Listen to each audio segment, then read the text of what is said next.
episode of this electric Landrover build. In this episode I start making things finished to tear everything down and paint and refresh things. I'm also preparing for to make it street legal too, so I can pass through the authorizations. I also start thinking about if I'm going to use this motor and controller or not. Problem is that I need some EMC certifications, and on this controller I can't get it because it's too old. So that's one of my concerns right now. I also do a little bigger test run outside, test the max speed and so on, and that's also a piece I have to think through if I'm really gonna make a street legal, because it's not that fast.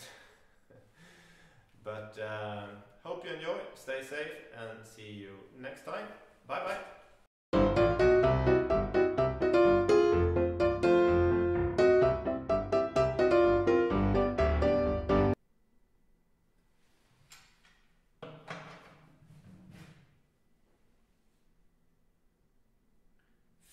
Kilos. 15 kilos for a windshield.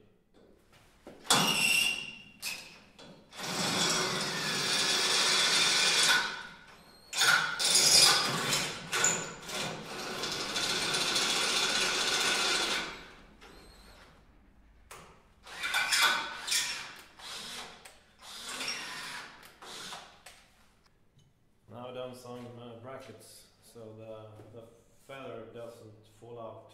I have some fixing points below there, but now I will just put this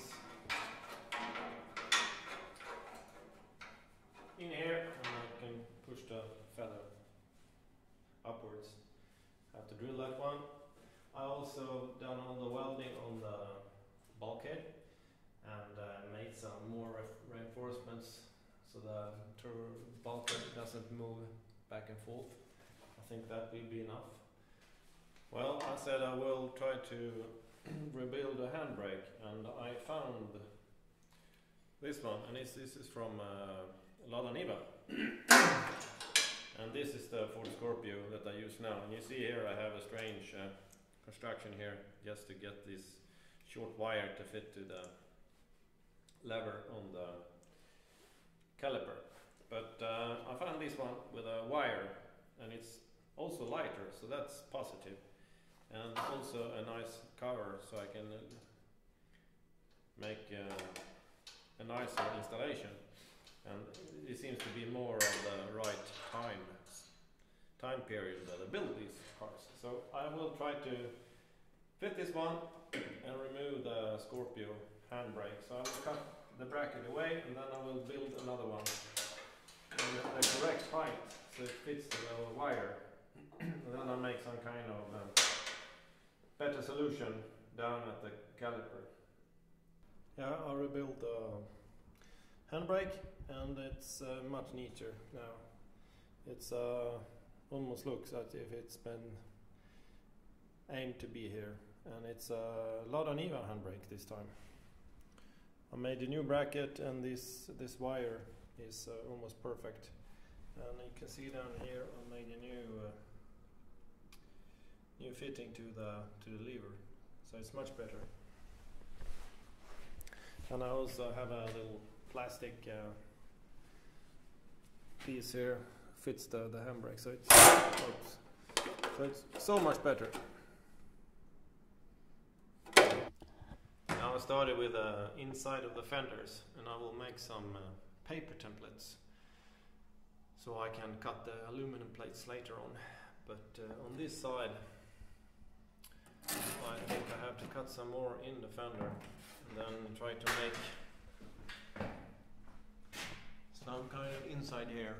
I'm not sure how to make this, but I think I will make an angle from here all the way and then down, and then maybe I add some plates later on from the inside out, and maybe do some riveting in the frame. Well, the car is so high, so I need a ladder to climb up so I can work on it.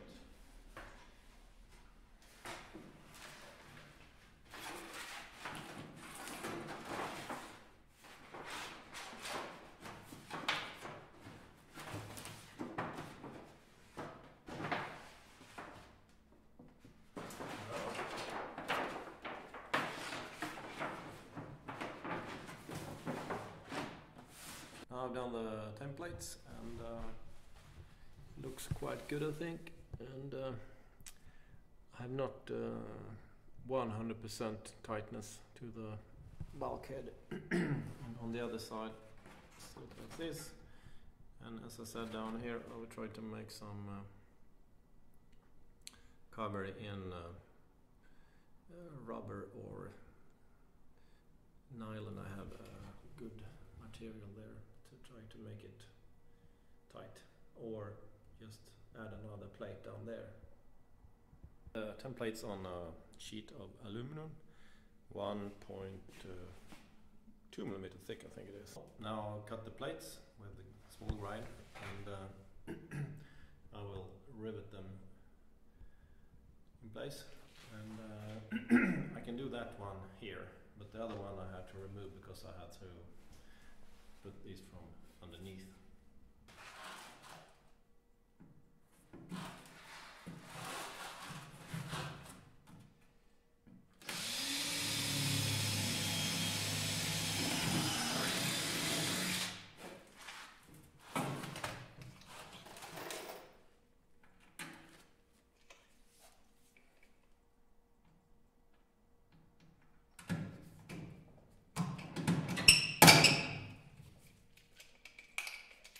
Well, now working on the frame for the seating.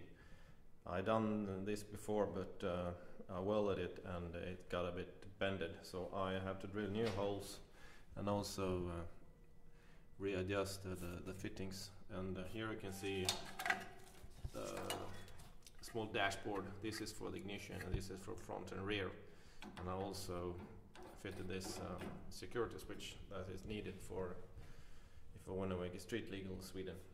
Now we're gonna be a bit technical, and the transfer gearbox that I'm using is from Lada Niva, and it got high and low and 2- and 4-wheel drive, and on the low gearing it's about 2.2 down gearing, so I have in my axles I have 1 to 6, so totally it's 1 to 12, and to this transfer gearbox you can also buy some even lower gearing direct from Russia, and it's about 3.71 to 1, and I'm planning to rebuild that my transfer gearbox with this new gearing, so I can even creep very slow in the forest and off-road. The motor I'm using is about it's a 9-inch in diameter, and it's rated with 8.8 kilowatts, and the amperage rating is 152 amp. So it's not a big motor. The Kelly controller I'm using, as you can see here, it's KDC 72601, and that means that it's 72 volts maximum, 600 amps, and it's also with built-in region. The problem now is that if I want to make this street legal, I must have some kind of certificate, EMC certification, and I haven't got it. So that's a problem for the moment. The motor is a DC motor, and therefore I need 2 contactors so I can get front and rear. Here you can also see the main contactor and the small 12 volt switch. No, not switch, fuse. And there you also have the main fuse. To make this street legal, I must change all the cables to orange, one kind of classification, and I also need to, as I said, I need this EMC certification, and I also have to make, if I go forward and then I go backwards, I must have some kind of device that controls that the motor is not running, and then I can shift into rear from, but I don't have this kind of gearing. So, and also with this certification, it's a bit of a problem with EMC. So maybe, I say maybe, I will exchange this motor to Netgain Hyper 9 motor. They are classified with EMC, and I also can, in the controller, I have these possibilities to solve this problem with the front to rear. In there I also have readings for motor, heat in the motor, and also battery status with a CAN bus controlled display. So I think maybe this is worth going for this Hyper 9 motor, because I really like this Land Rover, and I have portal axles, and it's really working nice. So I got the windshield back, and I also fitted these wipers, and it's a 2-speed that I need for authorization in Sweden, and just one bracket, and then I just use the self-bringing screw to get it in position. I've refitted the flooring and also the bracket for the seating. I checked with the color controls, and they don't have any certification with this controller. So I must rethink a bit. In the rear I fitted the flooring, so it's almost finished. My plan now is to put all things together, and then I'm gonna contact the Swedish authorizations to see what I can do best with this build. If I'm gonna fit the Hyper 9 motor, it runs best with 100 volts. So I will rebuild my bulkhead. I will remove this tube here, and because it's also a bit heavy, and I'm gonna weld another 25 millimeters on top here. That makes me the gain 100 millimeter, so I can put another Tesla module in there, so I will have 100 volts. So I think I'll do that, so I can prepare for the future. If I'm gonna put in this Hyper 9 motor, then I will have 20 kilowatt hours, so I will gain another 5 kilowatt hours if I put in 4 Tesla modules. Here you can see how it turned out to be when I rebuilt this part of the bulkhead, and now I have 470 millimeters from the bottom of the frame for the battery pack up to the top. So now I can easily fit another Tesla module. Well, now I'm scraping the Chewbacca hair from my roof, and I found out that it was just the easiest way was to use a knife, and just because this black glue is quite dry, and it's quite easy to scrape it off. And I'm also gonna put aluminum to fix these holes at the top. Well, a couple hours later, all the Chewbacca hair is gone. Now I'll try to take some solvent to see if I can get the rest of the glue away. Got the battery pack lifted in again, and I made this bracket here to push it down, and I'm planning to use these kind of clamps for hydraulic pipes, but I'm gonna make them a bit lighter. I can make this washer in aluminum, and also make this bottom plate a bit lighter, and then I'm gonna put them in place. And I also will have these wires underneath, you can see over there underneath the flooring, and I can cut in this plate here so I can get the cables up that way. But I'm sure now about the motor, and so my plan is to put all things together and then make a really hard test run to see the performance of the motor, and if it gets warm, and so on. So I have two alternatives here. Otherwise, I have two alternatives. One is to exchange the controller to one where I can get these certifications on. I got the certification from Kelly Controllers on the KLS 880 EPS controllers, the other ones I use in my builds. Or I go for this Hyper 9 motor with a small, nice controller. Well, I have to figure that out. Here you can see the bracket for the seating, and that I have not done any cover here because of the issues as I described before. This is my little control panel with a ignition switch and the switch for the forward and reverse.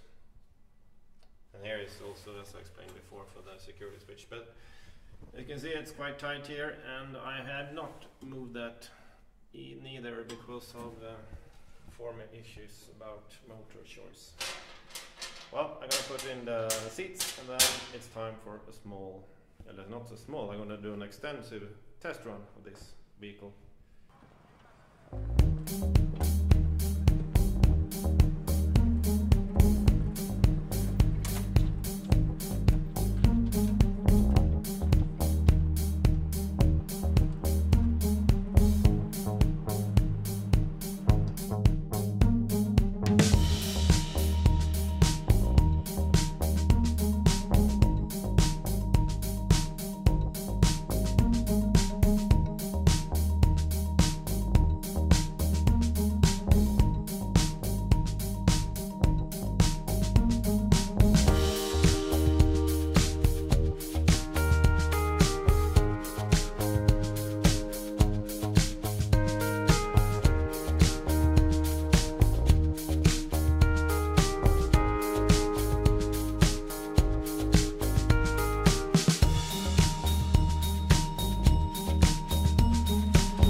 Well, now I'm running in high gear and four-wheel drive, and it's not that fast.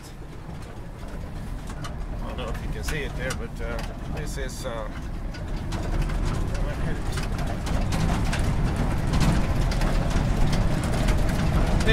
gas, and I don't think it makes 50 either.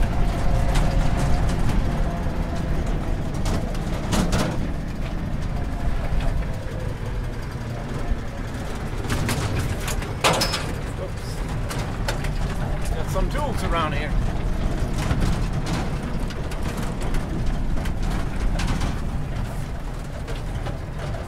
Well, I'm never gonna get caught for speeding anyway.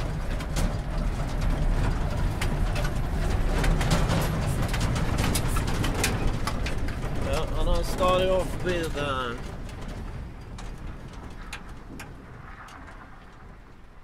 68 volt, and now 0.2, and I have 67.3.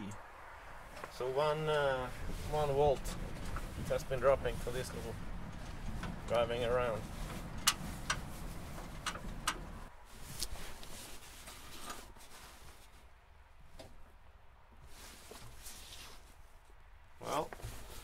motor is it's not hot. You can slightly feel it's a bit warm. Well, I'm at the hill where I used to try out the Rockcrawler, but I'm not sure about this because I have no brakes. But if I take it a bit easy, maybe it works.